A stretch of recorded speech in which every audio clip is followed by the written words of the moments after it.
Welcome back. In this Black Excellist presentation, we will highlight Reverend William Barber, the social justice activist. Welcome to blackexcellist.com, the site where we celebrate Black excellence, opulence, and affluence. Our mission is to inspire you as we enlighten you. William J. Barber II is a pastor and social justice advocate, building a broad-based grassroots movement grounded in the moral tenets of faith-based communities and the United States Constitution to confront racial and economic inequalities in America today.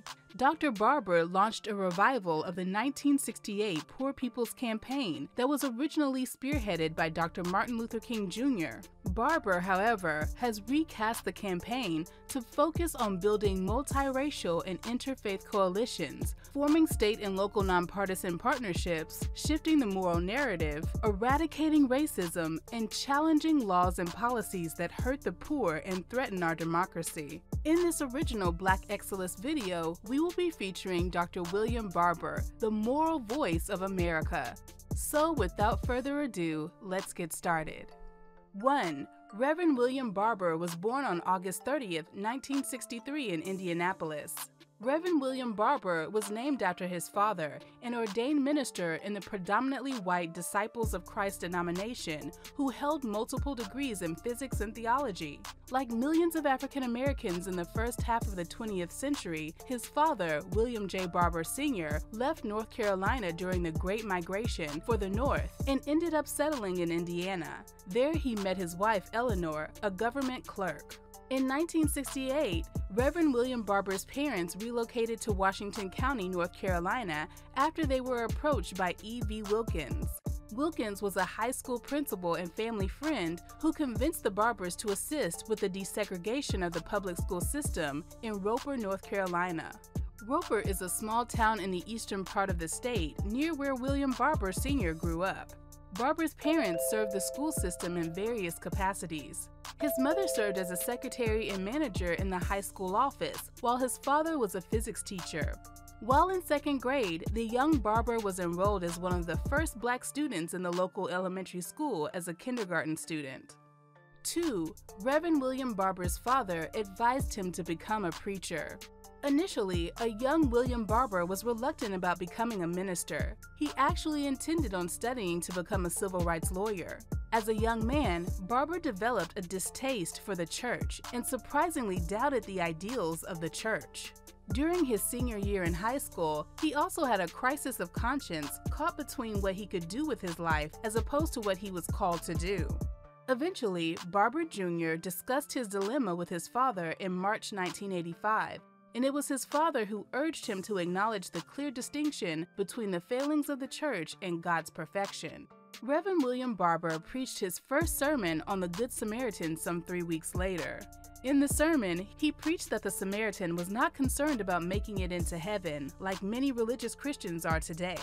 Instead, in his words, this Good Samaritan chose to go down into the ditch to where people were hurting. Reverend Barber Sr. passed away in 1988. However, the renowned political activist still credits his beloved father for mentoring him and improving his understanding of Christianity. 3. Reverend William Barber has been an active member of NAACP since boyhood.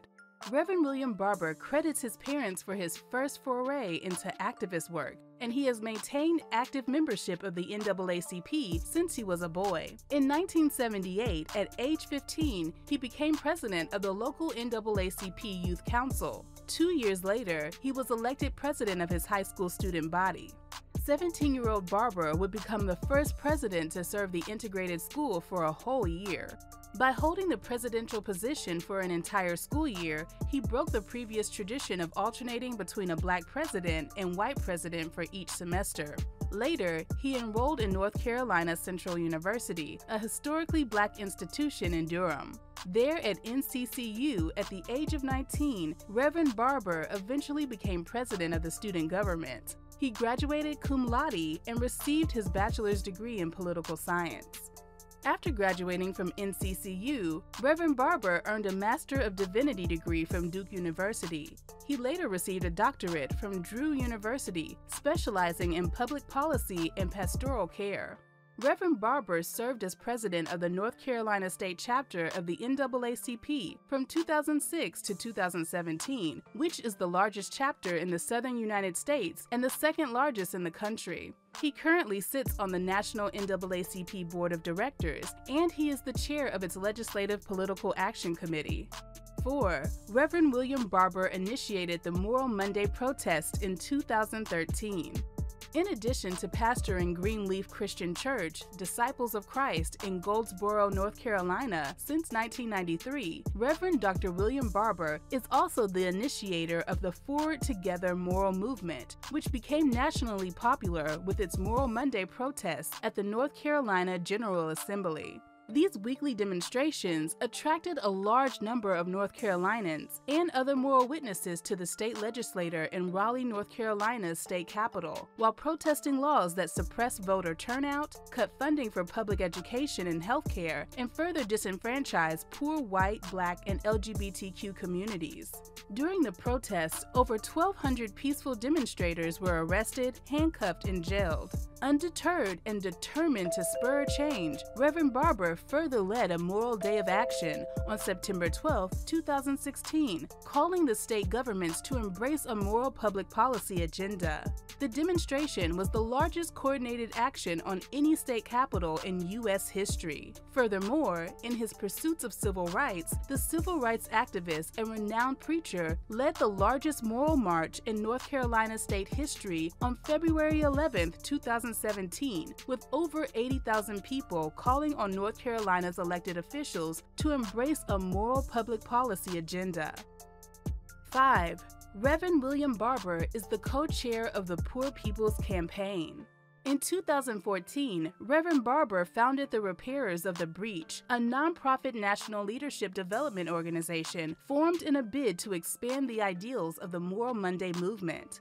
To dedicate more time to this effort, he decided to step down from the North Carolina NAACP presidency in May 2017 after leading the organization for 11 years. He would partner with Reverend Liz Theo Harris to champion a new effort to help poor people in America gain economic justice. They called their movement the Poor People's Campaign, a national call for a moral revival. The original Poor People's Campaign was founded by Dr. Martin Luther King in 1968 to demand full employment, a guaranteed basic income, and access to capital for small and minority businesses. The revived Poor People's Campaign demands federal and state living wage laws, equity in education, an end to mass incarceration, an end to systemic racism, a single-payer healthcare system, and the protection of the voting franchise.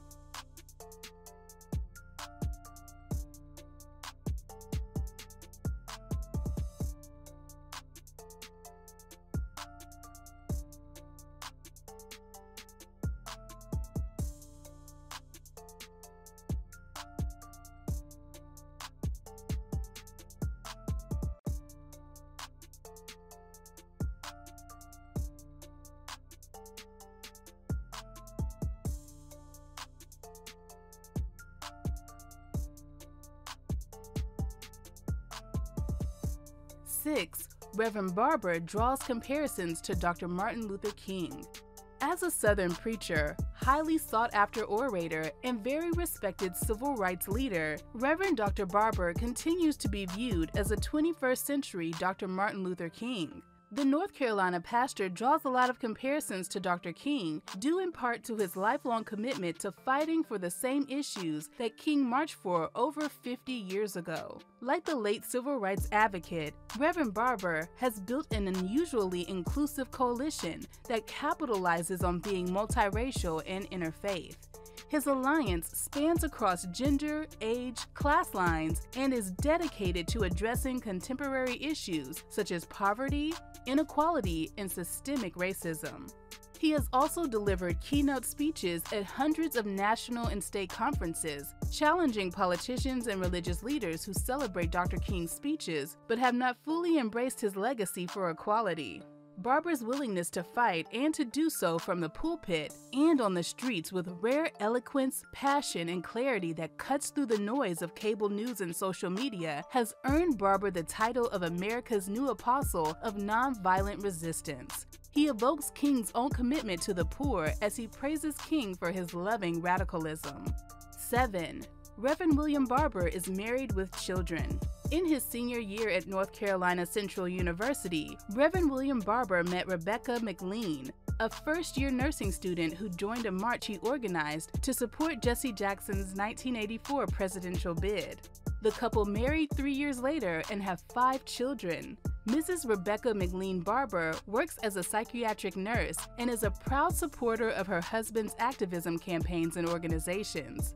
She believes her husband is doing what the church and everyone has been called to do, and that is to do justice, love, mercy, and walk humbly with God. Despite the increasing threats and countless hazards that come with her husband's public rights campaigns, she has remained resolute with a sense of purpose to overlook the threats and weather the storm. 8. At the DNC, Reverend Barber called on the nation to reject hatred and bigotry.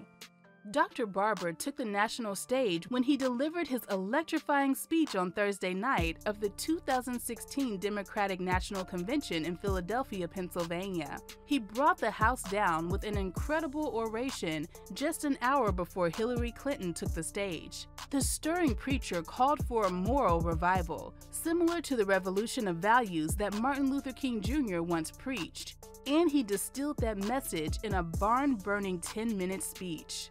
The issues Barber raised in his speech, like the fight for voting rights, has often been at the fringes of the presidential campaign, but deserved to be at the center. His speech was a hopeful sign that the struggle for racial, social, and economic justice will be defining issues for every political platform, highlighted by both Democrats and Republicans. 9. Reverend William Barber is the recipient of numerous awards and accolades. In 2006, Reverend William Barber received the Juanita Jackson Mitchell Award for Legal Activism, which is the NAACP's most prestigious award for legal redress for advocacy. North Carolina awarded him the Order of the Longleaf Pine in 2009 in recognition of his meritorious and selfless service to the state. He was also awarded the Thalheimer Award for Most Programmatic NAACP State Conference in 2008, and he won the National NAACP Kelly M. Alexander Humanitarian Award in 2010. Dr. Barber is also the recipient of the Puffin Award and the Franklin D. Roosevelt Four Freedoms Award in 2015. He was also bestowed the 2018 MacArthur Foundation Genius Award. He was a 2019 recipient of the North Carolina Award, the state's highest civilian honor that recognizes residents who contributed to fine arts, literature, public service, and science. 10.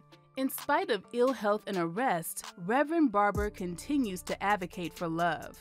Reverend Barber suffers from ankylosing spondylitis, a disease which causes joints and vertebrae in the spine to fuse.